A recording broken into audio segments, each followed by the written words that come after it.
chapter 20 verses 1 to 3 says, "And I saw an angel coming down out of heaven, having key to the abyss, and holding in his hand a great chain. He seized the dragon, that ancient serpent, who is the devil, or Satan, and he bound him for 1,000 years. He threw him to the abyss, and locked and sealed it over him, to keep him from deceiving the nations anymore, until the 1,000 years were ended. After that, he must be set free for a short time." Uy, bakit naman pakakawalan pa ng Panginoon? Di ba? Iginapos na nga po siya. Itinapon na nga po siya sa bottomless pit, yung tinatawag na abyss. Bakit after ng 1,000 years, muli siyang pakakawalan? Kasi, mga kapatid, during the tribulation period, meron pong hindi tatanggap ng tatak sapagkat mananalig sila sa ginawa ng Panginoon.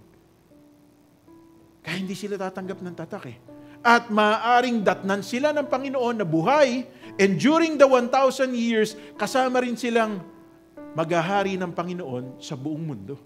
Katulad ng bawat isa sa atin. Bakit tayo kasamang bababa ng Panginoong Kristo dito sa lupa at the second coming? Sapagkat for 1,000 years, tayo pamamahalain ng ating Panginoon. Ano sabi ng Bible in Luke chapter 12? Ang mapagkakatiwalaan sa maliit ay pagkakatiwalaan sa malaki. Maaari ngayon, hindi ka nanalo ng kagawad, konsehal, chairman, mayor, governor, senator, presidente. Pero ginampanan mong mabuti ang iyong tungkulin bilang isang mananampalataya. At the 1,000 millennial reign of the Lord Jesus Christ, you will be entrusted by Jesus. Mamamahala ka. At napakaganda nito, mga kapatid. In the book of Isaiah, it says, "And the kingdoms of this world will be laid in His shoulders." Na meaning to say, in this 1,000 millennial reign, kikilalanin ng buong mundo na si Jesus ang hari ng mga hari at Panginoon ng mga Panginoon. At kasama tayo ng Panginoon na maghahari. Kaya, wag mong alalahanin kung hindi ka nanalo. Okay? Ang alalahanin mo, kinakailangan maging mabuting katiwala ka. Maging mabuting asawa ka sa iyong asawa. Maging mabuting ama ka sa iyong mga anak. Maging mabuting manager ka kung ikaw ay manager ng kumpanya o ikaw ay may mga taong hinahawakan. Kasi all these things, pananagutan natin sa Panginoon when we come face to face with Him. Kaya nga, during the 7 years of tribulation, habang dito sa lupa ay nagkakaroon ng matinding dalamhati, sa langit naman, meron pong tinatawag na the judgment seat of Christ.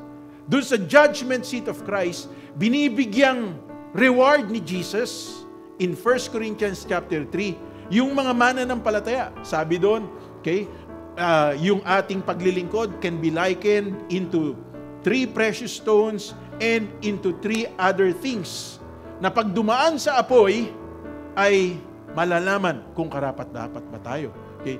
Kapag ka hindi karapat-dapat yung ating pong paglilingkod na ginagawa, katulad ng wood, hay, and stubble, okay? Parang kahoy, ipa, at saka dayami, pag dumaan sa apoy, matutupok to. Meaning to say, hindi counted, pero ligtas tayo. Pero kung nagtitiis ka, okay, gumigising ka ng maaga para makapag-devotion ka, gumigising ka ng maaga para makapanalangin ka, nagpa-prayer and fasting ka, at nagbibigay ka para sa Panginoon kahit na hirap ka, these are counted great before the sight of God. And while there is 7 years tribulation here on earth, in heaven naman, may awarding ceremony na nangyayari. Okay? Kaya, the other 3 things na ibibigay ng Panginoon is yung precious stones, okay? Okay? The diamond, the rubies, the sapphire, ibibigay ng Panginoon yun. At anong purpose? Bakit tayo bibigyan ng Panginoon? So that when we worship God while we are in heaven, meron tayong i-offer sa Kanya.